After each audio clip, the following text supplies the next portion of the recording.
Good evening, ladies and gentlemen. Welcome to the broadcast again this evening. Good evening, sir.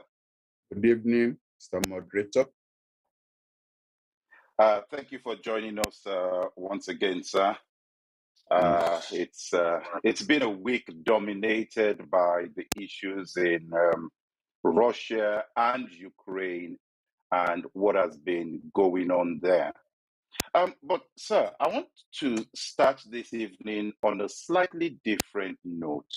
There's been quite a lot of focus on Russia, what Russia is doing, and all the sanctions that are going on in Russia. Can we get your take on Ukraine and how Ukraine has responded so far to the conflict that is going on? What is your take on Ukraine, sir? Um, you will have to forgive me and our participants on this platform will also have to forgive me if I start on what is basically a monologue. By Ukraine, I assume you mean the Ukraine war, or what I will call the Russian-Ukraine war. All scholars know from ancient times that in a war, the first casualty is the truth. People tell lies. Both sides tell lies that will make what they are doing sound like the only rational issue at stake. And they will tell lies to back that up. And so keep it in your mind that a lot of the news coming out of the Russian-Ukrainian war is full of fallacies. Number two, even the integrity of journalists is also at stake. That also may be the second the second issue at stake.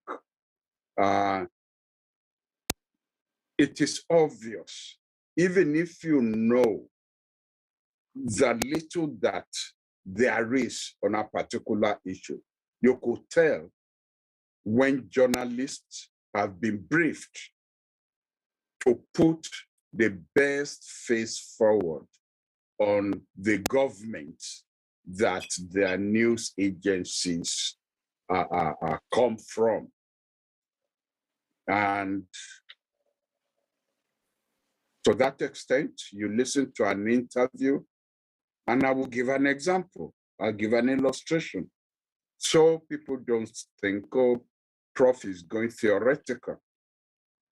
I just listened to an interview on one of the global news media, and the person being interviewed was the chief prosecutor of the International Criminal Court, who had announced that they were going to start an investigation on the Russian-Ukrainian war.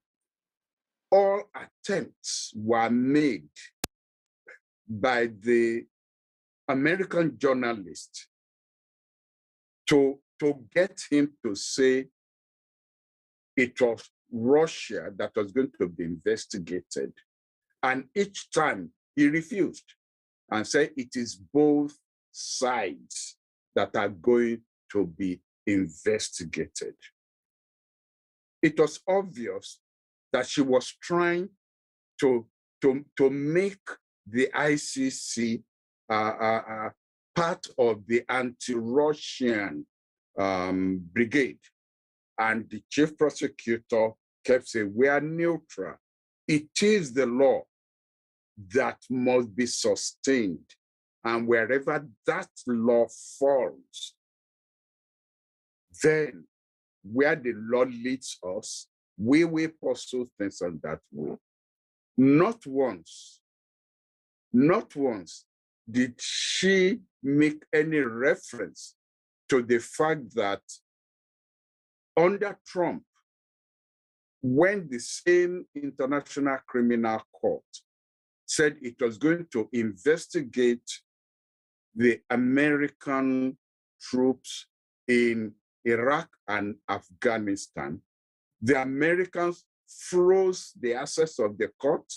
They froze the assets of, key officers of the court, including bank accounts where their salaries were being paid, because they dared to say they were going to investigate the United States.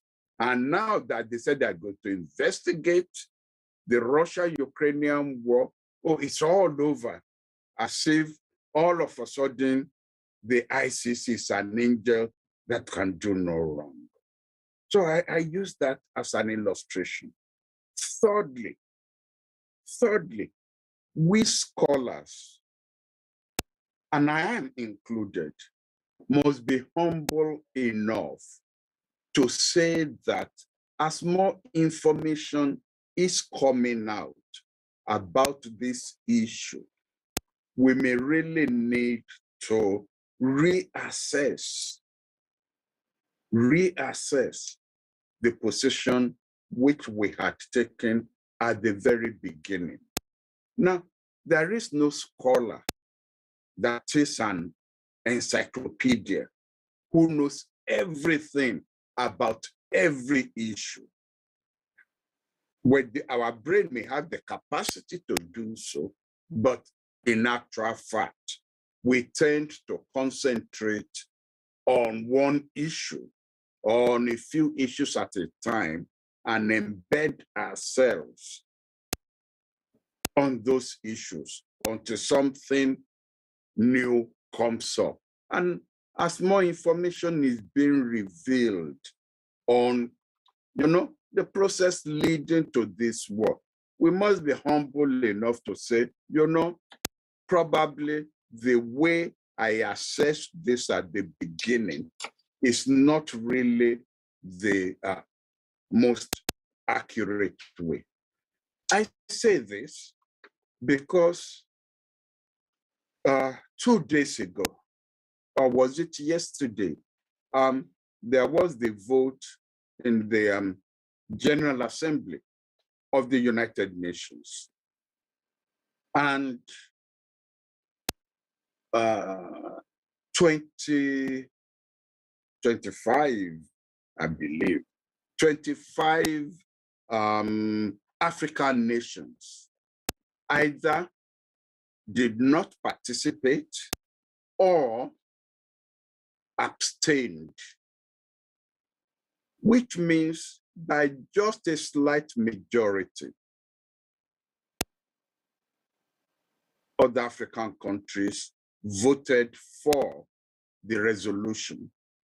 And a lot of the reaction that I have got really shocked me, because these reactions were coming from one fellow professors, some of our ambassadors who are still on seat or have just retired, but people who normally you will expect us to take a lay back, to withdraw, to take a laid back position and ask why.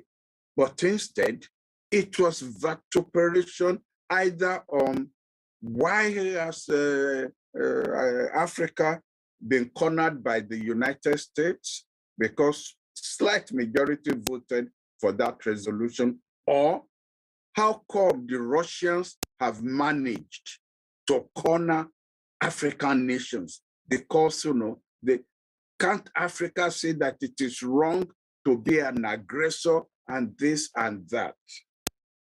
And it was like, why not ask the obvious question?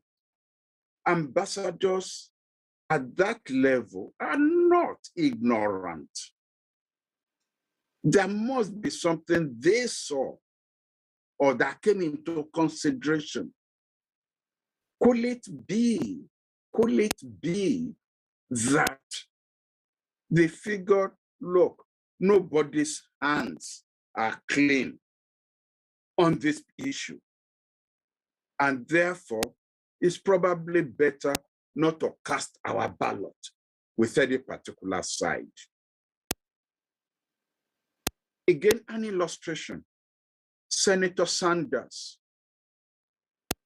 for whom I now must bow in respect, because I don't think even I will have the courage to take on my country publicly.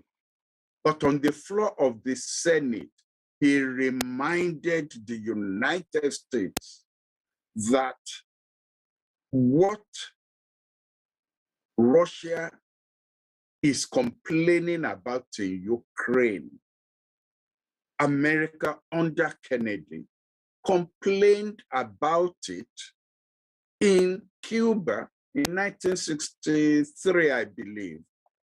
And that Kennedy threatened that he will go to war if Russia, if the Soviet Union, as it was called then, did not withdraw its missiles from Cuba. That the same sensitivity that the United States showed towards somebody turning up in his backyard is the same sensitivity that Russia is showing on Ukraine, and that therefore it was wrong to egg on Ukraine with the mantra, Ukraine is an independent country, it can pick any alliance it wants to belong to, it can do this, it can do that. Will America have said Cuba was an independent country and it should go to wherever it wants to go? No, that power doesn't operate that way. So it's possible that our ambassador, the African ambassadors at the UN were split between those who say, well, there are reasons why I need to vote along with the Americans. And those who are saying, nobody's hands is clean in this matter. Let us maintain a position of not neutrality, but a position of moral ambience or moral ambivalence. That perhaps we could then be in the group that will seek to moderate these things. So this is the worst of times in international politics. Very agonizing to see all this destruction that is going on. But this is war. And I hope nobody is going to say, Prof is now supporting the Russians. Because what Russia is doing to Ukraine, I wouldn't want anybody to do it to Nigeria. I wouldn't at all. It's sheer horror. But again, let us remove emotion. As scholars, let us remove emotion from our assessment. And then perhaps clearly we will be able to see what position we should take, if at all it is possible to take a position.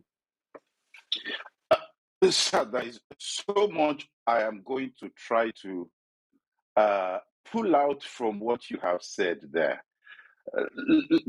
Like they say, two wrongs don't make a right. The US made a mistake in this area when they still have their sanctions on Cuba. So that's a problem.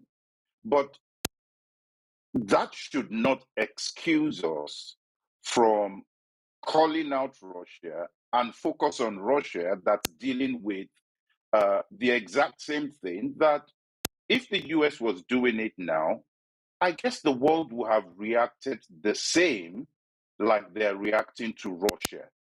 So they're still both wrong in the approach that they have taken. Um, but sir, you talked about the UN General Assembly and the vote that took place there. How effective is that going to be on the situation that's going on now? Is it not too late?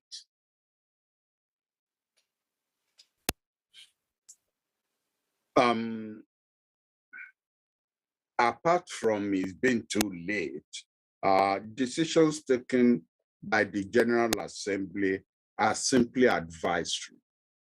They are resolutions. They have no binding force on the parties.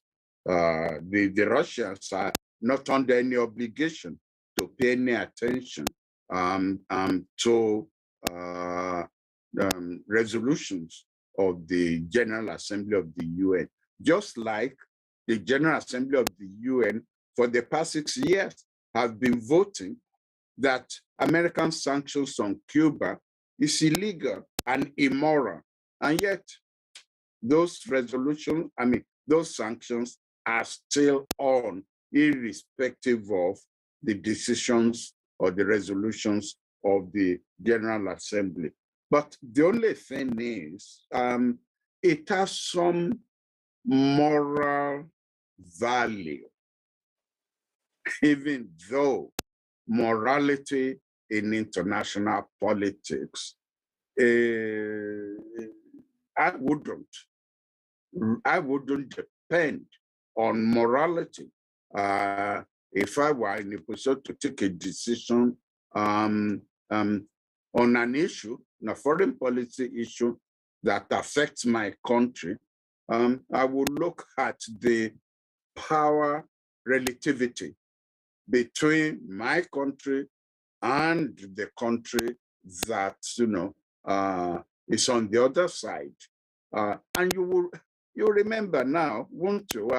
There is a saying among our ancestors: if you are not strong enough to reject an insult meted out to you, and you decide to reject it, you will actually get more insult piled on it. The English translation is not as good as the traditional rendition itself. But you see, the position you take depends on where you are. Take the issue of, if there is a boundary, I was involved in negotiating boundary disputes 4 times when I was a foreign minister. And what struck me was, on each occasion, all the people on this side took the same position as their government, including the arranged crowd that met us at the airport, while the people on the other side took the opposite position, which coincided with the position of their government. Of course, much later on, when the issue was no longer a live issue, people then indicated that, well, they would really, but once their president took this particular position, you don't start to arguing with your president on that particular position. So just let me put it this way: morality has very little probative value when it comes to conflicts in international relations. Another thing you said, sir, that I want you to explain a little bit more, is the way Africa has responded to what's going on. Some analysts have said that a lot of the African countries have been quiet compared to what they would have anticipated, not only on the war itself and their position, but also on the treatment of their citizens by Ukrainians, by Africans who were trying to exit Ukraine. What is your take on the response from African countries to what's going on, and also the response of African countries to their citizens that are in Ukraine? I think that quite wisely, Africans have taken the position that they will have nothing they said or did not say will have any influence on the conflict that is going on. And rather than being a busybody, they might as well be quiet about it.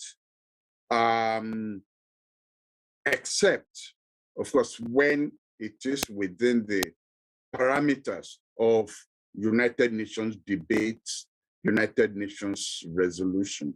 But you will even see that even within the confines of the United Nations debate and voting, there were people who voted by not being there. So they are simply recorded as, absent. The UN has this, marvelous way of classification of voting. You could vote for, vote against, not participating, abstention, and absent. And this is so to allow nations to get out of difficult jams without being pinned down. And to me, it's a very wise thing. It's not every conflict that you should jump in with both feet. Quite true. Africans should be against aggression, especially because we have been victims of aggression in the past and even now.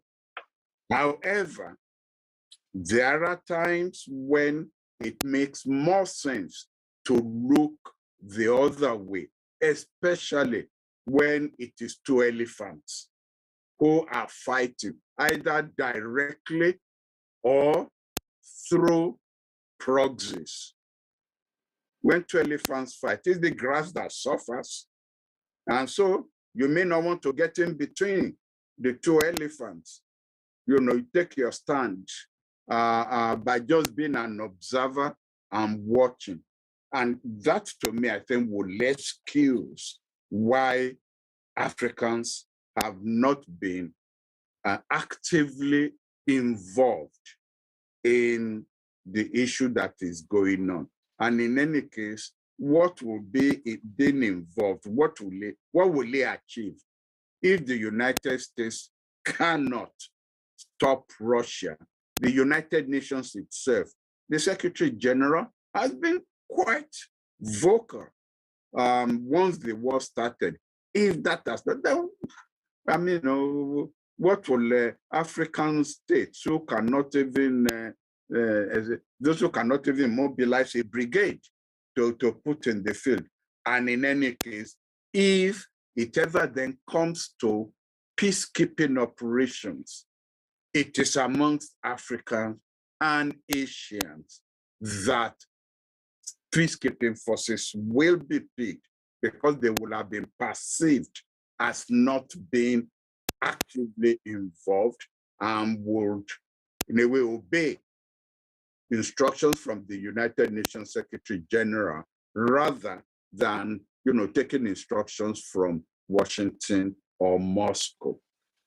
In terms of, they are not speaking out again loudly about the way their citizens have been treated, one or two that I'm aware of actually had been vocal. But then again, it's one thing to be vocal on this issue. It's another thing for your position to get on the global social media, which is more interested in what the president of Ukraine says or what the president of Russia says or what Biden says. Those who have the capability, like Nigeria, did send planes to, I believe, Poland, Hungary, and another country to pick them, to pick their citizens, those who want to leave, to get out, and fly them back to Nigeria. Obviously, they couldn't go into Ukraine to pick them because there's a war, that is going on. But you see,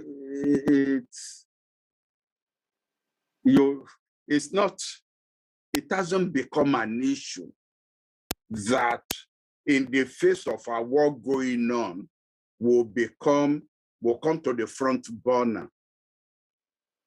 If you understand what I mean. Yes, it is an issue. It is an issue that concerns us as Africans, but it's not an issue the UN will take on, or it's not an issue that all African ambassadors, maybe at the UN, will hold a joint press conference when people are more involved or more concerned with, buildings collapsing, schools, children's schools being bombed and cities being destroyed. That's my take on it. Because you will also notice that it's not just Africa. Asians have also been silent. Middle Eastern countries have been silent as well. So I just believe that the third world have just left this conflict alone to the first world to sort out among themselves. There's one question about Ukraine that I want to put to you, sir. We're now going beyond 7 days in this conflict, and Ukraine has withstood the onslaught from Russia. Has Russia underestimated Ukraine? It probably has. It probably has. Especially when you figure out that Ukraine was part of the Soviet Union with their troops given the same kind of training, and therefore they were not going to be pushovers, and they have weapons of their own, not on the same level and scale as that of the Russian, but they had weapons of their own. They were in control of their cities, and therefore, I suspect that Russia underestimated the resistance they are going to get. They probably were thinking of the 1967 movement into Hungary, into East Germany, into Czechoslovakia, those days, where people were just throwing stones at Soviet tanks as they were rolling in. Maybe that's what they were thinking about, forgetting that it's been a long time since then. Nations have had independence, time to train their troops, time to equip their troops, and they will put up quite a fight, and they are doing so. One other question, sir. Ukraine has put in a request to the EU for them to join join the EU. Does that create a major challenge for the EU in how they address that request? Is it putting unnecessary pressure on them, given the war that is going on? Well,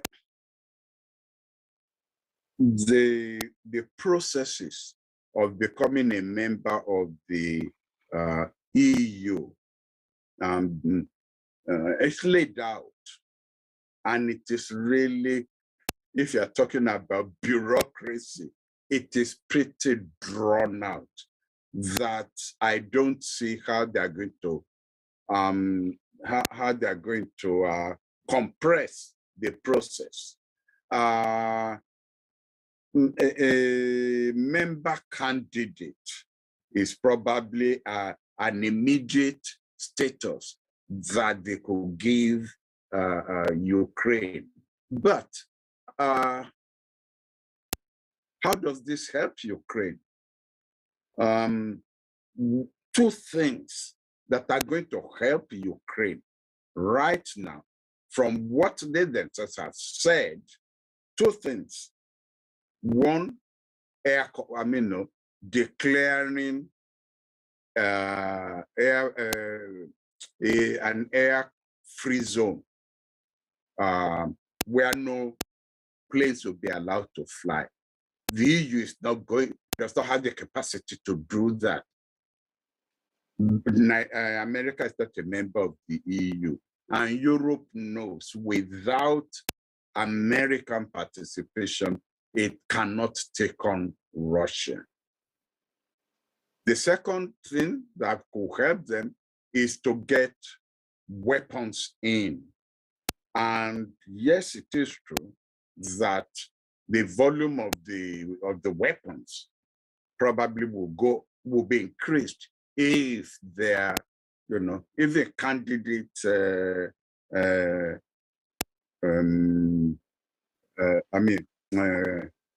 member candidate. But is it not too late? How do you get those weapons in?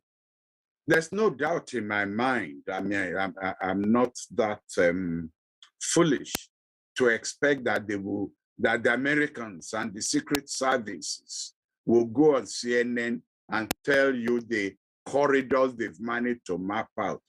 There's no doubt that the secret services of several countries are on the ground in Ukraine now to make sure they get any weapons that is offered, to get it in and into the hands of the fighters. But I wish this was something they'd done a month ago, when they could have flown them in, even they didn't have to announce them, rather than now. Whether this is medicine after death, I wouldn't know. But it's like, if I can use a little, again, African story, a short one from our ancestors. A turtle and a lion met on a narrow farm road. And the lion said, I'm hungry for lunch, and I think I've just found my lunch. And the turtle said, I know, but please, can you just give me 10 minutes? And the lion said, 10 minutes? Well, all right. And the lion sat down, and the turtle was tearing up the road, throwing up dust into the air, flinging, you could tell, that the turtle was really putting up a presence by himself with the road. And the lion said, wait a minute. What are you doing? And the turtle said, well, I know you are going to have me for lunch, But anybody that passes by here, looking at all these things I have dug up, all the vegetation that has been flying all over the place, will say, my God, the turtle put up quite a fight. What a brave turtle. Maybe that is really what Ukraine is now saying, is not doing. Oh, signing this paper. Now we want to be part of the EU. Now this, now that we will now look back on this and say, well, they did put up quite a resistance. But if you then listen to the speech he gave about 2 hours ago, he was depressed. That's the president of Ukraine. He was depressed. His eyes looked like somebody who hasn't been sleeping. He was practically now just begging for anything anybody can do. Actually, it was a rambling speech, and I can understand. He was stressed out. So it shows that, it just shows courage that he has shown by even staying in Kyiv rather than running away or being airlifted out. It shows courage. But I think he himself thinks the end is quite close to Russia overrunning his country. Before we leave this issue in Russia and between Russia and Ukraine, there is a point I want to bring to your attention. Early into the invasion, Ukraine made a call to Turkey and said, can you please block the access through the Black Sea to any of the vessels from Russia? And initially, Turkey came up and refused the request and all of that. But then they changed their mind, and Russia then came in and said, hey, we're withdrawing our vessels from the area. Does that show Turkey having a very strong relationship with Russia? Because we were starting to question that relationship about a month or two ago. What is your view on the role that Turkey played there? Well, Turkey was acting within its rights.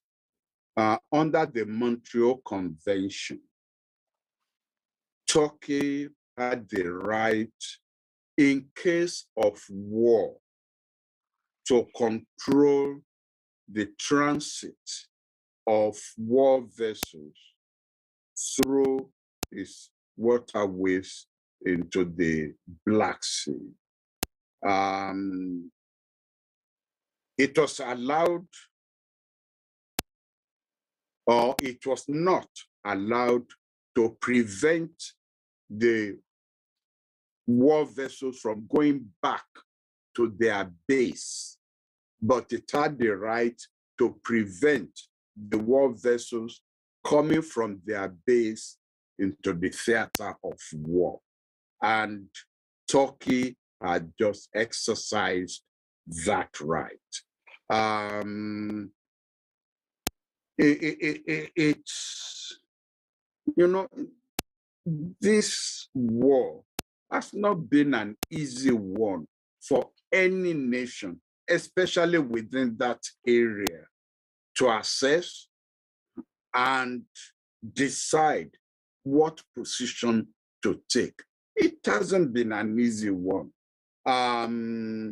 Even those who have been screaming the loudest about sanctions have not put any sanctions on oil and gas from Russia. Look how long it took before they then decided to sanction the oligarchs. At the beginning, 2 or 3 oligarchs, and 2 banks. The sanction, the first set of sanctions put on was on that. It was later on that they then, became more. But as I was listening to a scholar, earlier on, who said actually a lot of the money of the oligarchs had been moved to there is this island in the Indian Ocean of the African coast, not Mauritius, it's Seychelles.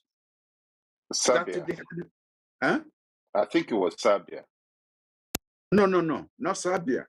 Serbia is still within the European, but within the European theater. It may also be one of the places that have no extradition treaty with Britain or the United States, that they have moved their money, into those places. Well, because for the past 1 month, you've been telling them what you are going to do and what you are not going to do. You had given them. And I think some of those yachts by the oligarchs had also been moved outside the area of jurisdiction.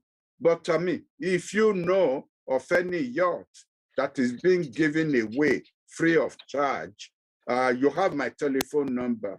So do let me know. So I think that Turkey also had it's a trying moment for everybody who is involved in this matter. There's a question here from YouTube. Someone says, what does Prof make of the advisory from the US and France that its citizens should leave Russia? Does this mean they expect Russia to come under attack?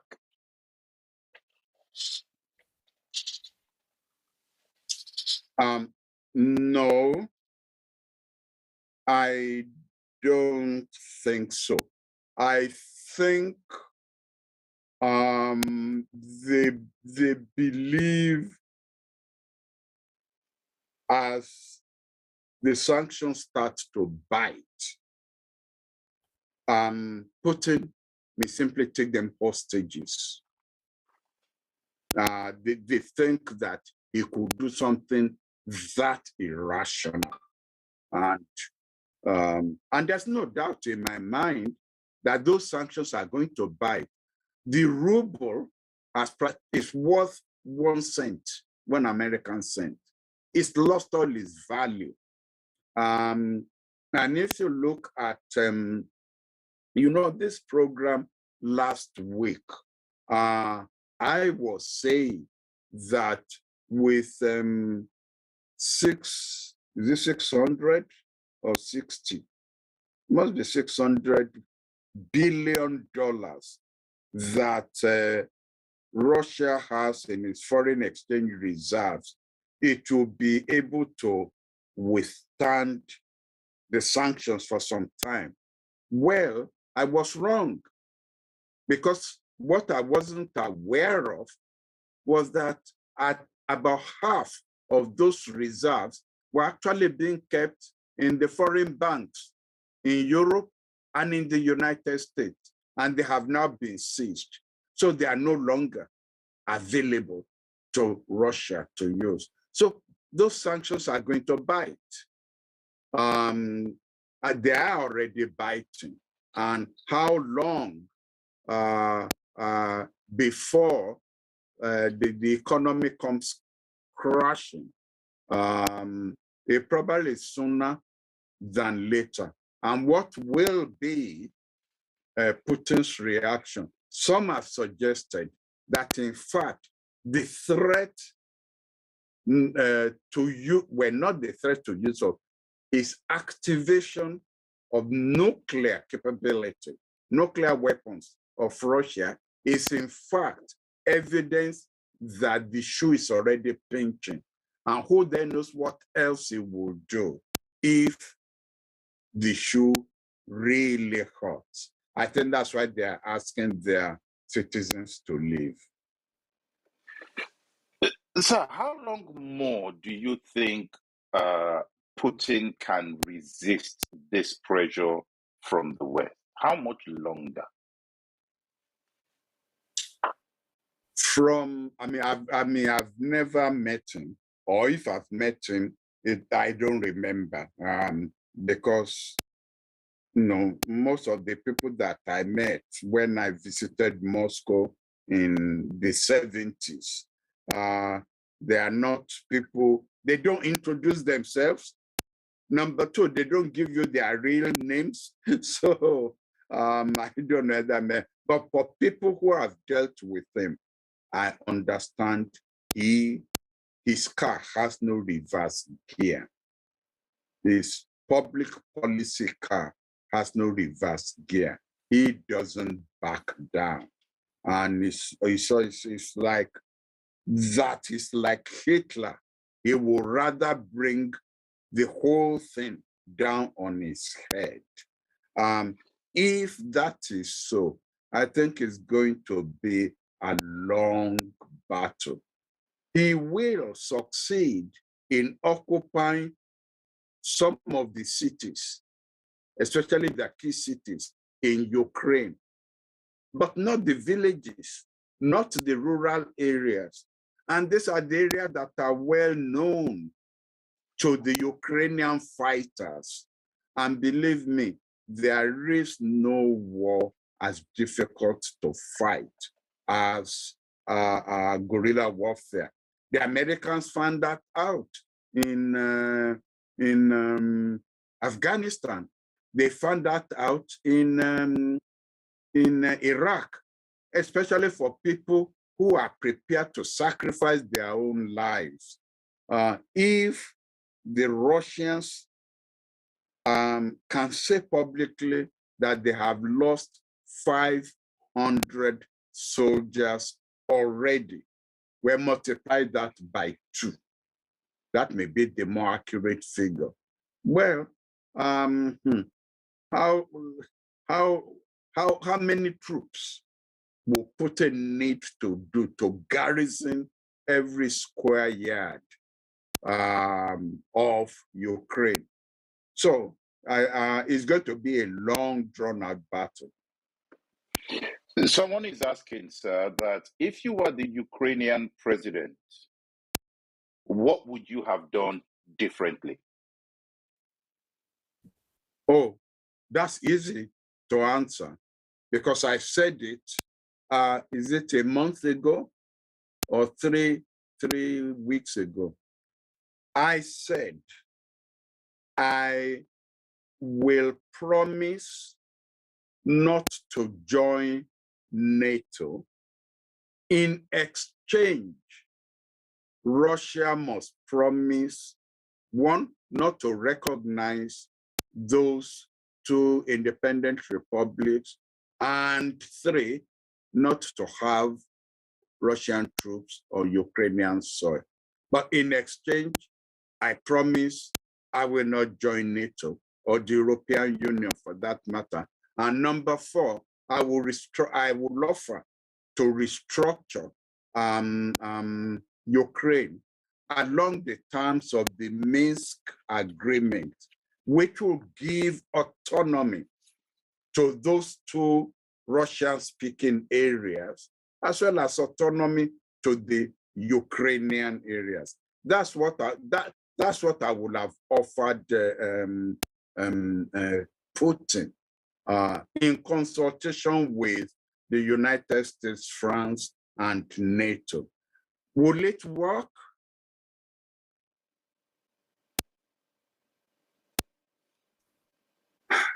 I don't know, because towards the beginning of this conflict, or towards the end of the peaceful part of this conflict, Putin was now asking for NATO to withdraw from those territories that were originally part of the Soviet Union.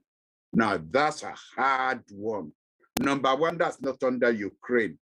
That is now under NATO and those countries, Latvia, Lithuania, Poland, Hungary, Bulgaria, East Germany. You have about 13 of them. That would be a hard one to crack. All right, so you talk about the reference to Germany and potentially, Putin not looking back. There's a question I want to put to you here, and I would read out something the Russian foreign minister said. He said President Putin has repeatedly expressed our position, which our delegation conveyed in the talks with Ukraine in Belarus. Crimea is part of Russia. Recognizing the Luhansk and Donetsk People's Republics within the borders of the regions of Luhansk and Donetsk, the eradication of Nazism, as was the case with Nazi Germany. Was he right to compare what's going on now to the eradication of Nazi Germany? No. In war, language also becomes a weapon. And I've always had a lot of respect for the Russian foreign minister, but I think he's lost his marbles on this one. The Russians now keep shifting the goalpost. But I remember what Putin said, even at the beginning of the war, when he sent the troops in. He said, I can still revisit this issue if Ukraine will promise not to join NATO and Ukraine will promise to stop the persecution of the Russian-speaking parts of Ukraine. That's what Putin said. But I think as the war's been going on, even the foreign minister has been trying to out Putin by saying things which, are hardening the position of Russia unnecessarily. I don't think that represents, I think it's a bargaining position that Russia is just putting forward, a bargaining position. There is another question. This person says, is there actually any real possibility that US and its allies would enter this war if it continues for much longer, despite saying a direct attack is what will make US send troops against Russia?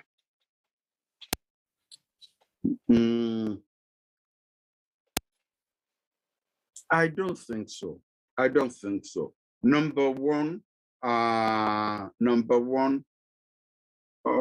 Biden is very much anti-war. He doesn't want American troops on the ground fighting Russians. He doesn't. I don't believe he has got the American public backing him for a military confrontation with Russia.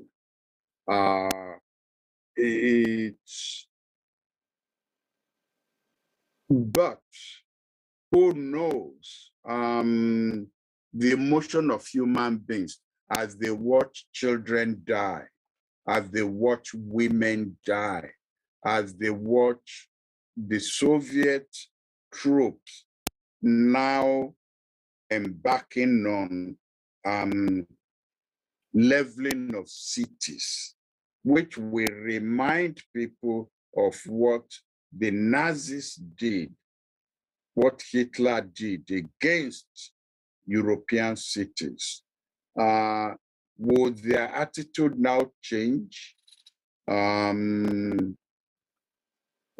But, you know, since the Second World War, the policies of both the United States and the Soviet Union at that time is what you call, you know, MAD. That's what they call it. Mutual something destruction, which is if we go to war, we are going to destroy each other. Therefore, we must never go to war. And that has been the operational strategic thinking since 1945. That in 2022, they will now go to war and destroy each other because both have nuclear weapons. And it doesn't matter who has more nuclear weapons than the other. Each one has enough nuclear weapons to destroy the other. I don't think they will go to war. I don't think so. I don't believe so. There's a last question I would throw to you here, sir. Someone is saying, will the increase in energy and food prices increase the likelihood of coups in the West African region?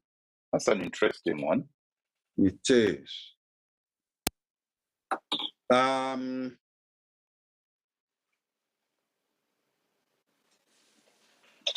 Well, I don't see. I think I can read the reasoning. I may be wrong, but which is increase in prices of oil and gas will now lead to huge foreign exchange reserves and more money in the budget.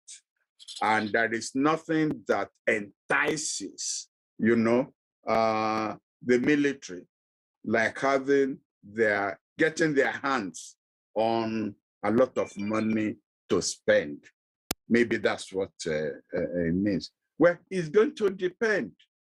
I used to believe that high oil prices would lead to more money in Nigeria until I looked at the figures and saw that we are not even exporting the OPEC quota.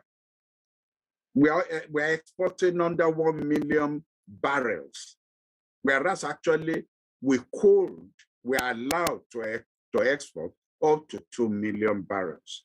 We are not exporting up to 1 million barrels. So we cannot even take advantage of the high oil prices due to mismanagement of NNPC, problem with the militants in the Delta, who are, have you asked yourself why oil companies are leaving Nigeria and selling their assets to Nigerian billionaires? Because it's no longer even profitable for them. Shell, Mobil, they want to leave Nigeria. And there are Nigerian billionaires who are queuing up to buy those same assets. So, as I said, there are a lot of ifs there. But we've discussed this on this program but not in terms of whose. And I will simply remind our listeners what I have said earlier, that maybe maybe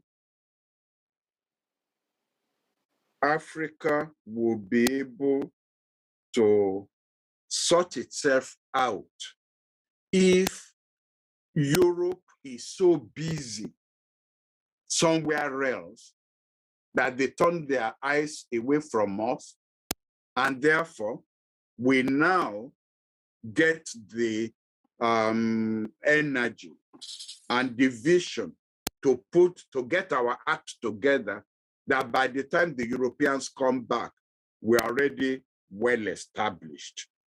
And maybe this is that opportunity, that this is the luck we are looking for. But it's going to depend on whether you have leaders with vision who are prepared to do that, rather than leaders who can't even take advantage of opportunities, even when those opportunities come knocking on their door. So that's the way we addressed it, a few programs. So I'm going to throw you one more difficult question, and then we'll call it a day for today. I know we're a little bit over. This person said, Nigeria voted against Russia in the General Assembly resolution. Do you think Nigeria should have at least abstained in solidarity to an old friend?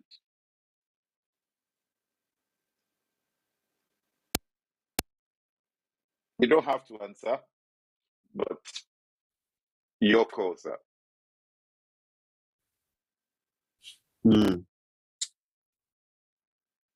I would be lying to you if I said I was not expecting this question. And I also would be lying to you if I said I have an answer to it. I have thought of on one hand, and on the other hand, and believe me, I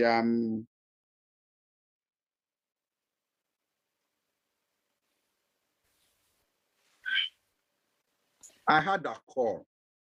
I had a call from someone high up there who said, if you were the minister, what advice would you give the president? And I told him, well, I don't like answering iffy questions. If I were the minister, I'm not the minister. So I don't have to answer that question. But the way this one has been put, honestly, I don't know. Give me time to think about it during the weekend, and then maybe next week, I will have unraveled my brain. On that note, we bring the program to an end. Thank you very much, sir, for your views on the program. Thank you to our viewers. We'll be here again next week. Please, please, please, if you haven't already done so, click the subscribe button at the bottom of the page. So once we go live next time, you will get the notification. And if you do get the links from Prof when he shares them, please do make sure you share those as well. The questions today have been exciting. And I think I have actually put 2 difficult questions to Prof tonight. Thank you very much, sir. See you all next week.